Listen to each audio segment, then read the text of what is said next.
thonë se ka me gjetë vetëm dëshkimin vareza, a na thonë se ai që nuk i shpoton varrit, ajo që vjen pas varrit sigurisht se do të jetë edhe më e vështirë. Prandaj këto dy shkaqe u përmendën të parat, për shkak se ka ardhur hadithi në përmendjen e tyre së bashku, janë shumë me rëndësi edhe shumë të rrezikshme, prandaj ne si musliman jemi të obliguar të kemi kujdes.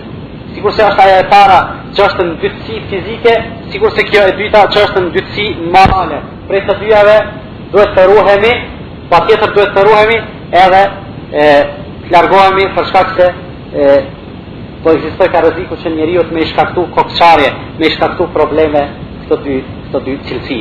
Prandaj unë i porosis të gjithë muslimanat, ani pse ndoshta për disa kjo është gjë e re, mirë po e di se për të gjeneratat e vjetra të muslimanëve që nuk është gjë e re, që pastrimi i muslimanëve që është obligativ pas kryerjes së nevojës, si bëhet pas nevojës së madhe, ashtu do të bëhet pas nevojës së vogël. Do thotë muslimani e ka obligim të pastrohet edhe pas kryerjes së nevojës së vogël. Për shkak se ndytësira e cila mbetet në trupin e tij apo në petkat e tij mund të bëhet shkak që ai të mos konsiderohet i pastër edhe të mos i pranohet namazi në atë gjendje. Gjithashtu duhet pasur kujdes, do të thotë që edhe gjatë kryerjes së nevojës njeriu të mos stërpiket apo të mos ta godas diçka nga ajo ndytësi. Prandaj kjo ani pse dikujt i duket se gjë e lehtë, do të thonë gjë e thjeshtë e praktikës e përditshmërisë, megjithatë përderisa njeriu po ndoshkoj ta në varr për këtë gjë, nuk është gjë e vogël. Gjithashtu prej veprave apo prej shkaqeve të cilat e bajnë njeriu që të ndëshkohet në varr është një gjë të cilës në gjuhën e shariatit i thonë el-ghulul, ajo është tradhtia apo zgjedhja nga preja e luftës. Zgjedhja nga preja e luftës. Kanë ardhur disa hadithe në këtë temë. Çka do të thotë kjo? Do të thotë se muslimanët kur shkojnë në luftë, ajo pasuri që merret prej armikut, ajo është halal për muslimanët, mirë po do të më nda kush, do të më ndajë që u prin, jo se cili më marr për vete sa të don. Prandaj nëse dikush shkon merr diçka çoftë edhe një gjë shumë e lehtë, edhe shumë e vogël, shumë e pavlefshme, ai e ka marrë një pjesë të zjarrit, ashtu sikur se ka thënë Resulullah sallallahu alaihi wasallam, shirakun aw shirakani min an-nar. Një rryp apo dy rrypa të nallës. Mirë po, nëse i ka marrë për asaj, ai ka marrë dy rrypa të zjarrit. Ani pse do të thotë kjo është një gjë shumë e pavlefshme, megjithatë do të thotë është një gjë e madhe për shkak se Islami e ndalon tradhtin në çdo gjë, edhe kjo është një prej atyre mënyrave se si Islami e lufton tradhtin edhe e kultivon besnikërinë dhe besueshmërinë në mesin e muslimanëve. Do të kur ketë diçka që është e përbashkët të gjithë muslimanëve, nuk guxon njeriu ta përvetësoj nëse nuk i takon. Për shkak se në këtë rast krimi është më i rëndë se sa ta kish marrë një njeri për shembull të njëjtën gjë e cila ka qenë pronë vetëm një personi.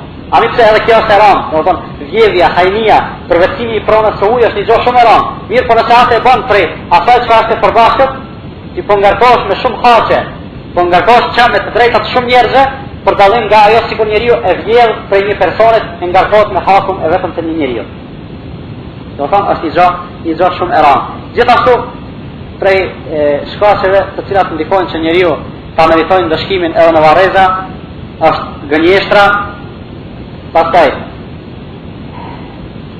lënia e Kur'anit pas shpine, qitja e librit të Allahut dhe fjalëve të Allahut pas shpine, pastaj zinaja, kamata e të ngjashme. Për këto që u përmendën tash së fundi kanë ardhur hadithe të ndryshme, mirë po ka ardhur edhe një hadith të cilin e ka përmendur Resulullah sallallahu alaihi wasallam, e cilin e transmeton njëri prej sahabëve dhe thotë se çdo ditë pas namazit të sabahut Resulullah sallallahu alaihi wasallam e ka pasur tradit me u thonë sahabëve, a ka pa prej juve dikush ndonjë ëndër të mirë. Edhe kur dikush ja tregonte ëndrën, pejgamberi sallallahu alaihi wasallam e komentonte atë ëndër dhe i përgjigjonte muslimanët. Për shkak se ëndra është ka bazë.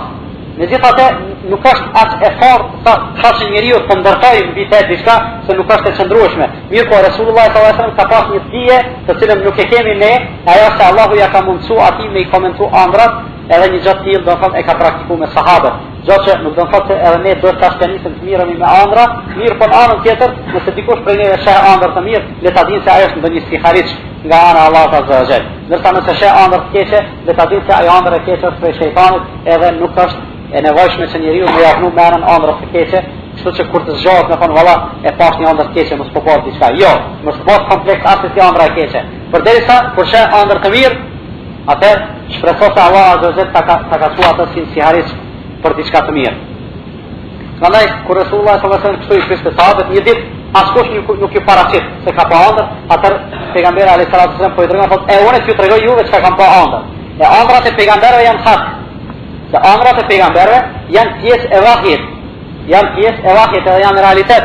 Ashtu sikur se ka pa ëndër Ibrahimi alayhis salam se duhet me prej djalin e vet. Me fal dikush prej neve ndonjë ëndër të atill, a duhet çfarë me bë? Jo, për çfarë arsye? Për shkak se ndërtohet vepra në ëndra. Mirë po te pejgamberët po, për shkak se edhe ëndrat e tyre kanë qenë pjesë e shpalljes.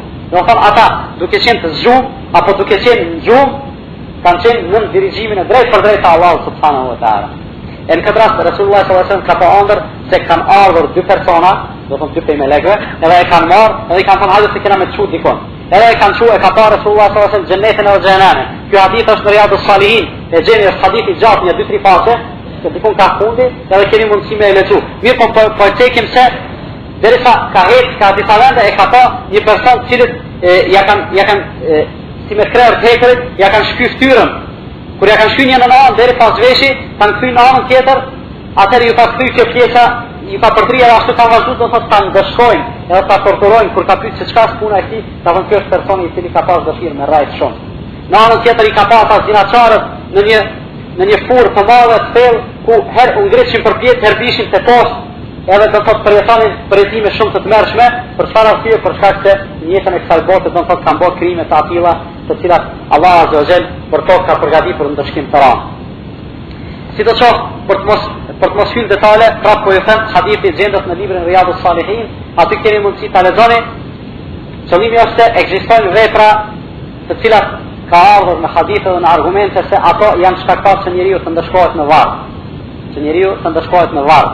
E përderisa dihen disa nga ato vepra, në anën tjetër të tjera kemi mundësi të krahasojmë, të bëjmë analogji, të bëjmë qiyas me ato vepra, atë ne si musliman kjo është ajo pika kryesore ku duhet të kthehemi, ta lidhim besimin ton në jetën në varreza, ta lidhim besimin dhe bindjen ton se njeriu i vdekur në varr përjeton, nëse i mirë, nëse ka qenë njeri i mirë, përjeton gjëra të mira, nëse ka qenë njeri i keq, përjeton gjëra të këqija. E ç't pikë edhe ç't bindje ta lidhim me jetën ton praktike. Nëse ne domi që kur të varrosemi të përjetojmë gjëra të mira, atëherë duhet ta dimë se kush po përjetoi ka gjëra të mira, pejgamberi i Allahut, kush tjetër shahidat, kush tjetër njerëzit e mirë, atëherë punojmë sa që kanë punuar ata. Në anën tjetër, kush përjeton gjëra të këqija, kush ndeshkohet në varreza, munafiku, jo besimtari, mëkatari, ai që bën kështu, atëherë të largohemi prej atyre virtyteve në mënyrë që bindja dhe besimi jon në këtë pikë të ketë fryt, jep rezultate edhe në sjelljen tonë në jetën e kësaj bote, edhe në anën tjetër në këtë mënyrë ne gatuhemi edhe përgatitemi se kur të shkojmë në varr të mos përjetojmë asgjë tjetër përveç atij momenti të parë që thamë është shtrëngimi i varrit që askush nuk i shpëton, edhe ne nuk do t'i shpëtojmë atij, mirë po të gjitha tjera përveç asaj do thonë mundohemi t'i bëjmë sa më të lehta në mënyrë që të realizohet fjala e Resulullah sallallahu alaihi wasallam se kush i shpëton varrit, gjitha tjera do t'i ketë më të lehta. Me kaq po e përfundojmë këtë temë duke e lutur Allahun subhanahu wa taala që na bëjë të mundshme të punojmë vetëm as vepra cilat jetën në varreza derisa e presim kiametin do të na e bëjnë të këndshme, edhe të bëjmë për atyre të cilët do t'i lutën Allahut o Allah sa më shpejt bëni kiametin se po e shohim se ajo çka po na pret në ahiret është shumë e mirë.